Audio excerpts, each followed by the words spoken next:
Te voy a enseñar las únicas dos estrategias reales para liquidar tus deudas y con ello vas a entender cómo asignar cada peso extra para maximizar su valor y acabar de pagar sin desistir en el intento. Si tienes múltiples deudas, la buena administración no es simplemente pagar de más o pagar puntual, sino saber puntualmente cuál pagar primero.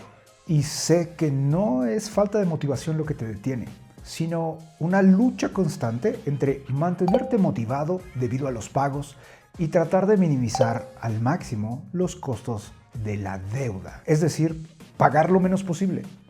Así que establezcamos que el problema no es en sí la deuda, sino saber a cuál dedicarle tu dinero, ya que si divides entre todas tus deudas el dinero que puedes pagar, el proceso puede diluirse y terminarás pagando muchos más intereses. Así que básicamente tienes dos caminos: minimizar el costo financiero o maximizar la motivación y con ello garantizar que te mantendrás fiel al plan de pagos. Ya que matemáticamente la mejor idea es atacar a la tasa más alta, pero conductualmente las pequeñas victorias de ir liquidando deudas te ayudan radicalmente a mantenerte fiel y cumplir con todo el proceso. Así que encomendarte a tu fuerza de voluntad sin elegir una estrategia clara puede volverse un error costoso, cuando en verdad lo que necesitas es un sistema que te ayude a salir de deudas muy rápido. Y es aquí donde entran la famosa avalancha y la famosísima bola de nieve. La avalancha prioriza pagar la deuda con la tasa más alta y es la decisión matemática por excelencia. En cambio, la bola de nieve se enfoca en cerrar primero la deuda con el saldo más pequeño. Y de acuerdo a datos estadísticos de programas de liquidación de deuda, cerrar cuentas pequeñas aumenta tu motivación y persistencia, lo cual hace que puedas acabar tus deudas mucho más puntualmente. Para implementar la avalancha es muy sencillo. Vas a elegir cuál es la cuenta con la tasa más grande y la pagas. Ahora, para implementar la bola de nieve hay que seguir algunos pasos. El primero va a ser generar una lista donde podamos ver cuál es el saldo, cuál es la tasa, cuál es el pago mínimo y cuándo es la fecha de corte. Después vamos a establecer un pago mínimo extra mensual, aunque sea pequeño, pero es un pago extra. Por lo tanto, si tu pago obligado es de 10 pesos, a lo mejor pagar 11 en este ejemplo tan sencillo puede ser de máxima ayuda. En el resto de las deudas vas a mantenerte en el pago mínimo obligado. Y en esta cuenta, en la más pequeña, vas a mantenerte con el pago mínimo y el pago mínimo extra que hemos definido. Al liquidarla vamos a rodar todo el capital excedente, porque ahora ya no tenemos que cubrir esa, a la deuda siguiente más pequeña y concentrar ese dinero en liquidarla lo antes posible.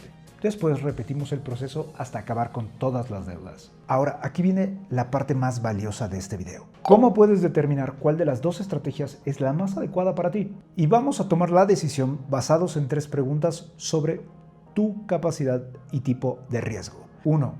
¿De cuánto es el porcentaje de dinero sobrante que podemos dedicar al pago mínimo extra?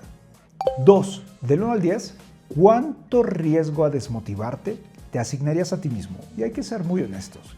Y la tercera pregunta es, del 1 al 10, ¿cuánto riesgo de tener menos ingresos en un corto plazo tienes? Si tu puntaje más alto fue en la pregunta número 2, entonces vas a elegir bola de nieve hasta cerrar 2 cuentas. Y una vez que lo hayas hecho, vas a migrar a la estrategia de avalancha. Ahora, si tu puntaje más alto fue en la pregunta 3, vas a comenzar con la avalancha y en cuanto termines, el dinero que usabas para pagar la deuda con la tasa más alta lo vas a destinar a la siguiente cuenta. Por último, una vez a la semana vas a dedicar 10 minutos para dar seguimiento al saldo y a las cuentas cerradas o qué tan cerca estás por cerrar tu primer cuenta. Este método realmente funciona porque te ayuda eliminando la incertidumbre de no saber a dónde poner tu dinero y la decisión de cuánto dinero pagar. Y como siempre en nuestros sistemas hay que medirlos. Así que te recomiendo 4 KPIs. El primero es muy sencillo: número de cuentas y posteriormente número de cuentas cerradas. El segundo es, si usaste el método de avalancha, ¿cuánto es el monto de intereses que has logrado reducir por usar esta estrategia? El tercero es dividir tu monto total de deuda entre tus ingresos para ir notando cómo el ratio disminuye.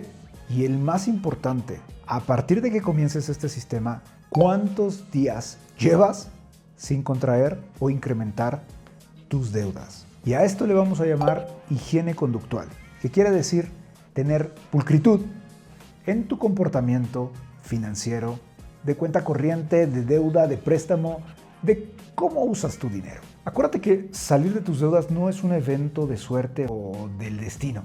Más bien, es un resultado conductual de los hábitos que tienes respecto al capital al que tienes acceso todos los meses. Por último, dime si ya conocías estas estrategias y, aún más importante, si ya sabes si tu riesgo es motivacional o si tu riesgo es financiero y cuál de las estrategias aplica mejor para ti.